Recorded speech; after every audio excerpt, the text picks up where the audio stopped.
Muito bem, eu quero cumprimentá-los a todos e dizer que, mais uma vez, eu estou aqui para fazer uma declaração aos senhores e às senhoras jornalistas e ao povo brasileiro. E registro que eu li hoje notícia no jornal Folha de São Paulo de que perícia constatou que houve edição no áudio de minha conversa com o senhor Joesley Batista. Essa gravação clandestina, é o que diz, foi manipulada e adulterada com objetivos nitidamente subterrâneos. Incluída no inquérito, sem a devida e adequada averiguação, levou muitas pessoas ao engano induzido e trouxe grave crise ao Brasil. Por isso, no dia de hoje, estamos entrando com petição no Colégio do Supremo Tribunal Federal para suspender o inquérito proposto até que seja verificada em definitivo a autenticidade da gravação clandestina. O autor do grampo está livre e solto, passeando pelas ruas de Nova York. O Brasil, que já tinha saído da mais grave crise econômica de sua história, vive agora, sou obrigado a reconhecer, dias de incerteza. Ele não passou nem um dia na cadeia, não foi preso, não foi julgado, não foi punido. E pelo jeito não será. Cometeu, digamos assim, o crime perfeito. Graças a essa gravação fraudulenta e manipulada, especulou contra a moeda nacional. A notícia foi vazada seguramente por gente ligada ao grupo empresarial que, antes de entregar a gravação, comprou $1 bilhão, porque sabia que isso provocaria o caos no câmbio. Por outro lado, sabendo que a divulgação da gravação também reduziria o valor das ações de sua empresa, as vendeu antes da queda da bolsa. Não são palavras minhas apenas. Estes fatos já estão sendo apurados pela Comissão de Valores Imobiliários. A JBS, meus senhores e minhas senhoras, lucrou milhões e milhões de dólares em menos de 24 horas. Esse senhor, nos 2 últimos governos, teve empréstimos bilionários no BNDES para fazer avançar os seus negócios. Prejudicou o Brasil, enganou os brasileiros e agora mora nos Estados Unidos. Quero aqui observar a todos vocês aquilo que alguns da imprensa já notaram: as incoerências entre o áudio e o teor do seu depoimento. Isso compromete a lisura de todo o processo por ele desencadeado. O que ele fala em seu depoimento não está no áudio. E o que está no áudio demonstra que ele estava insatisfeito com o meu governo.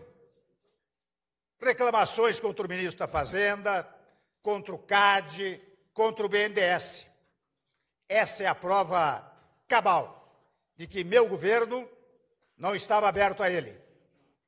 E no caso, convenhamos, no caso central de sua delação, fica patente o fracasso de sua ação. O CAD não decidiu a questão solicitada por ele. O governo não atendeu a seus pedidos. Não se sustenta, portanto, a acusação pífia de corrupção passiva. E não foi só o CAD.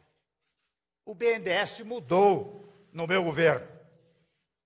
A presidente Maria Silvia moralizou o BNDES, botou ordem na casa e tem meu respeito e meu respaldo para fazê-lo. Assim como Pedro Parente o fez na Petrobras.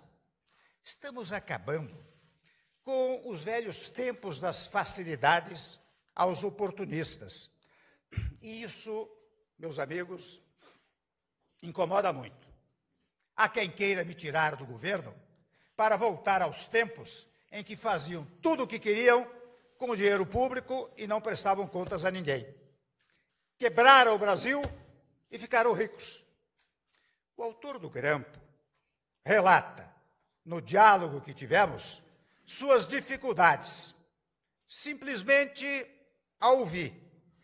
Nada fiz para que ele obtivesse benesses do governo. Não há crime, meus amigos, em ouvir reclamações e me livrar do interlocutor, indicando outra pessoa para ouvir as suas lamúrias.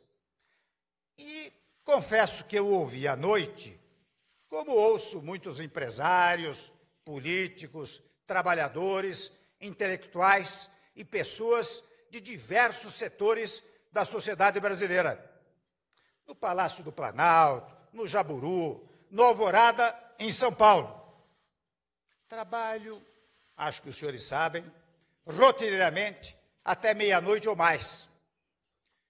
E falo até com pessoas da imprensa. Com pessoas da imprensa, já falei em horas avançadas.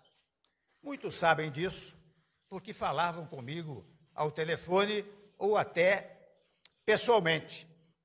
Nada demais há nisso.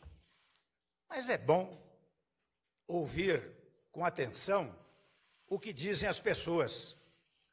E muito do que foi dito nos depoimentos dos senhores Joesley e Ricardo provam apenas falta de sintonia, abundante divergência. O primeiro fala em buscar uma forma de interlocução comigo, pois não a tinha. Já o segundo fala que era meu interlocutor frequente, em nome do grupo. Há muitas mentiras espalhadas em seu depoimento. Lembrem da acusação de que eu dera aval para comprar o silêncio de um ex-deputado. Não existe isso na gravação, mesmo tendo sido ela adulterado. E não existe, porque nunca comprei o silêncio de ninguém. Não obstruí a justiça, porque não fiz nada contra a ação do judiciário. Falo aqui só de um dos pontos de contradição e incoerência. Ou seja, houve falso testemunho à justiça. Chegam ao desplante de me atribuir falas, frases ou senhas ou palavras chulas que jamais cometeria. Atentam contra o meu vocabulário e minha inteligência. Tenho crença nas instituições brasileiras e nos seus integrantes. Devo até registrar que é interessante quando os senhores examinam o seu depoimento e o áudio, os senhores verificam que a conexão de uma sentença a outra não é a conexão de quem diz, olhe, eu estou comprando o silêncio de um ex-deputado e estou dando tanto a ele. Não, a conexão é com a frase, eu me dou muito bem com o ex-deputado, mantenho uma boa relação. Eu disse, mantenha isso. Viu, enfatizam muito o viu.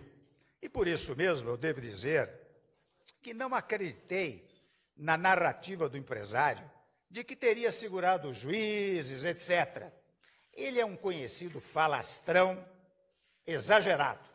Aliás, depois, em depoimento, podem conferir, disse que havia inventado essa história, que não era verdadeira. Ou seja, era fanfarronice que ele utilizava naquele momento. Eu quero pontuar que houve grande planejamento para realizar esse grampo. Depois houve uma montagem e uma ação deliberada para criar um flagrante que incriminasse alguns, enquanto os criminosos fugiam para o exterior em absoluta segurança. O Brasil, meus senhores, exige que se continue no caminho da recuperação econômica que traçamos para colocar o país nos trilhos. Já recuperamos o PIB, acabamos com a recessão, reduzimos a inflação, derrubamos a taxa de juros, estamos gerando emprego, liberamos mais de 40 bilhões de reais para os trabalhadores brasileiros. Estamos completando as reformas para modernizar o Estado brasileiro. Meu governo, senhores, tem rumo.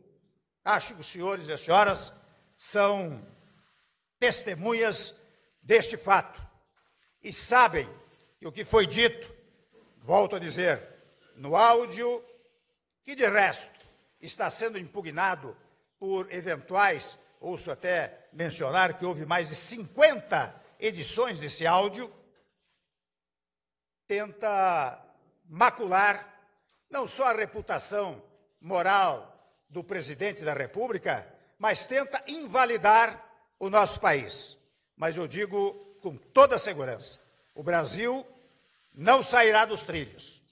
Eu continuarei à frente do governo. Muito obrigado ao senhor.